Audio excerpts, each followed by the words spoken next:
Something that should not be done on a mini track. I have wetted the track in the afternoon in order for the track to be less dusty in the morning. So it is now a wet track, and so I'm going to drive my AMR just because I have at the rear some kind of clone Kyosho. I bought them thinking they were Kyosho. Well, they were advertised as Kyosho wheels on the Chinese marketplace, and of course they came in another package. They actually have the Kyosho brand engraved on the side, but they feel more like silicone than rubber. I have no idea what they are. In any case, that's what I have at the rear. In the front I have some pretty slick Mini Q2 stock tires that have been pretty used, and I am using my GTSX body with some LED lights, which looks cool. So it's actually quite drivable.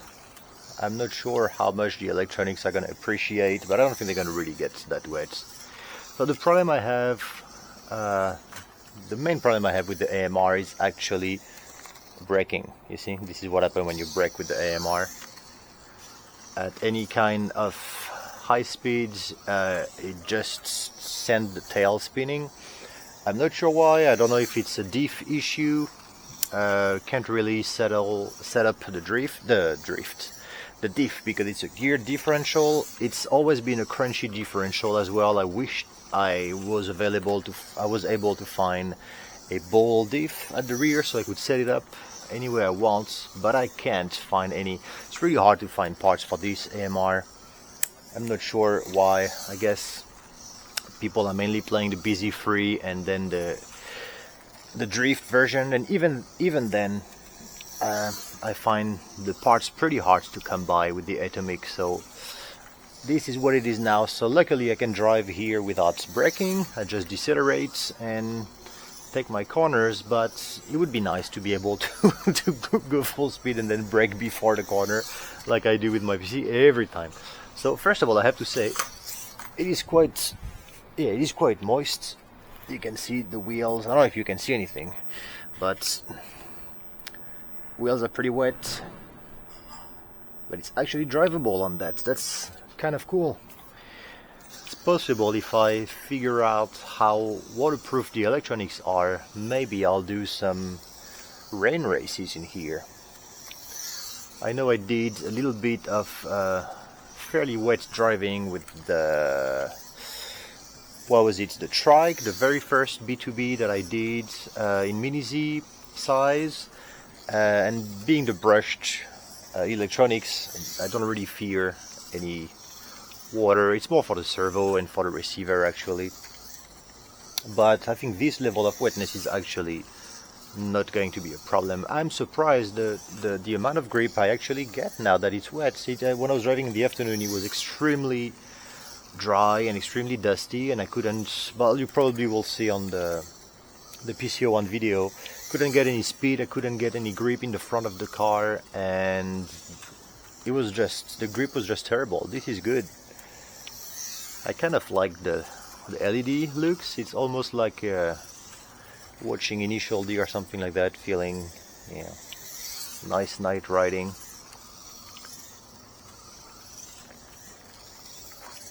Alright, I was expecting a disaster. I am actually pleasantly surprised.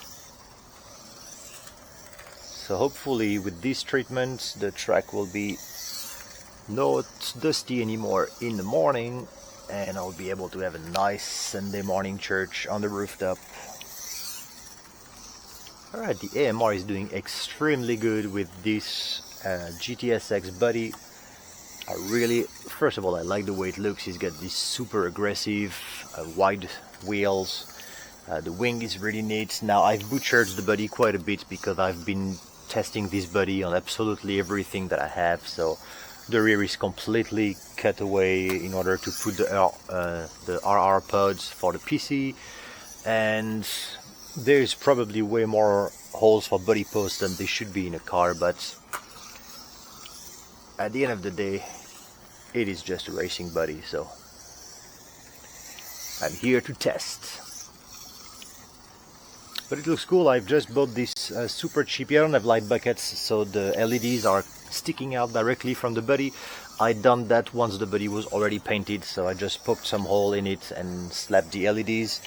And when this body will have given up, I think I will do a body with proper light buckets that I will 3D print in order for the LED to be recessed and to be behind the body shell, so they won't be so blinding.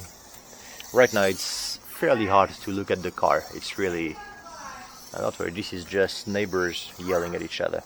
Everything is under control. But yeah, I'm driving slowly. It's a pleasant little drive. The AMR is doing okay actually. It's been a while since I've been driving it. I've been testing so many different chassis variants that I forgot that it was fairly enjoyable to drive the AMR. The front is quite composed. I'm so used to have my rigid front end that this is quite nice. It's quite nimble. Now, once again, I can't really go in high speeds. First of all, because of the fact that the track is wet, and mainly because I wouldn't be able to brake with the car. So, if anybody is an AMR owner or has similar issues with their two-wheel drives, let me know what do you think it is. I feel it must be something to do with the diff setup that just throws, you know, stops one wheel when the other one is still spinning when you apply the brake, something like that. That's my guess. I don't really see what else.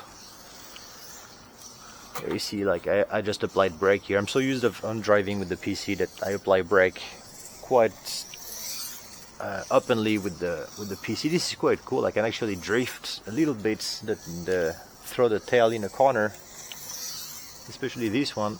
This is nice.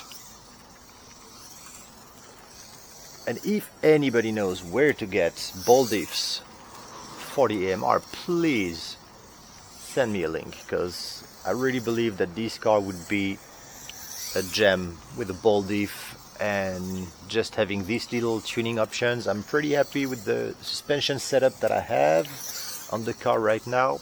I think it is decent. I'm probably gonna keep running it with this body because it is the way the car functions the best. It has a really good amount of downforce both in the front and the rear. It's very, very balanced. I made a video a while ago testing when I was testing my bodies before I was making chassis, and this is always the body that did the best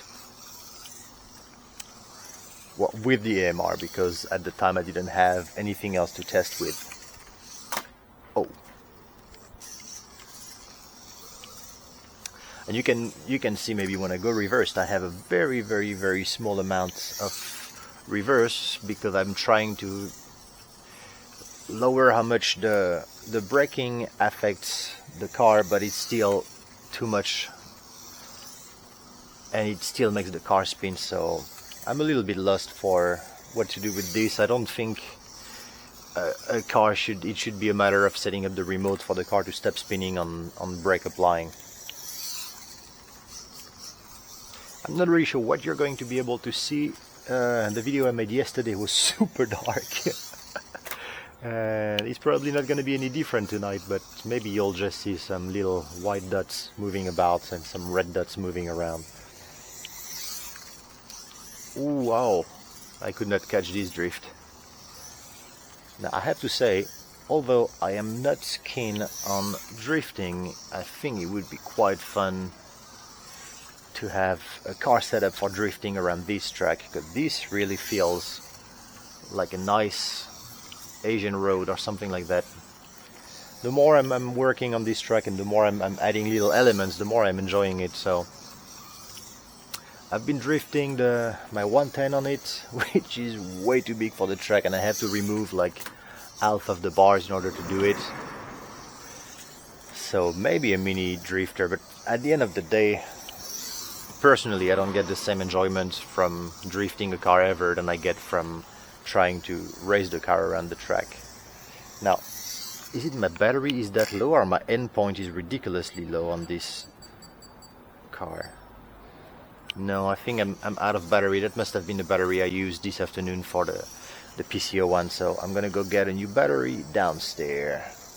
Alright, on that note, hope everybody's staying safe and sane, and here is a quick look at what the AMR looks like with the SX body.